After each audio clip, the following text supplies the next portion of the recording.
just gone into what Porsche class is their classic kind of era. So you get a little badge and everything else. So it's got the factory aero kit. So it's got the fixed rear wing.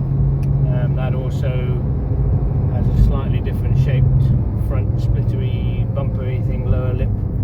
Yeah. And then the side skirts are all body coloured as well, in a little bit of a different shape.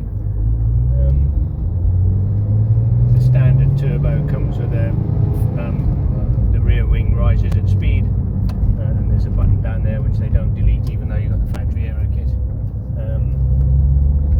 And the front valance, or whatever you want to call it, tends to be black rubber, and people do paint them, but generally it's black plasticky rubber thing, so it's not quite so nice looking. If you've got a black car it looks alright, but on other cars it looks a bit odd with the black lip. So 911 covers a whole range of this shape car, varying ages. So this is, the model number is a 997, and this is the Gen 1 of the 997, which they made from about 2005 to about 2008. And that followed on from the 996, which is the one with like the fried egg headlights. Basically the same engine as was in the 996. And there are a few, you can scare yourself silly if you go on the internet, there are a few engine issues that were in the earlier cars. In the normally aspirated ones, the turbos have got a different engine in, so they don't have the same issues.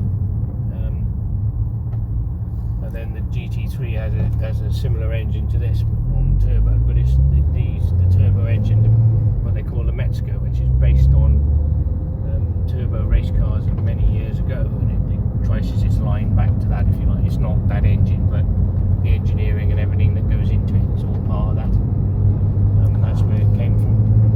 So it's 476 brake horsepower,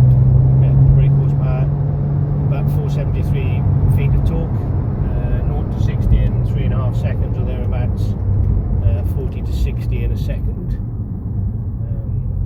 Four-wheel drive or all-wheel drive, so there's about 25% drive goes to the front wheels,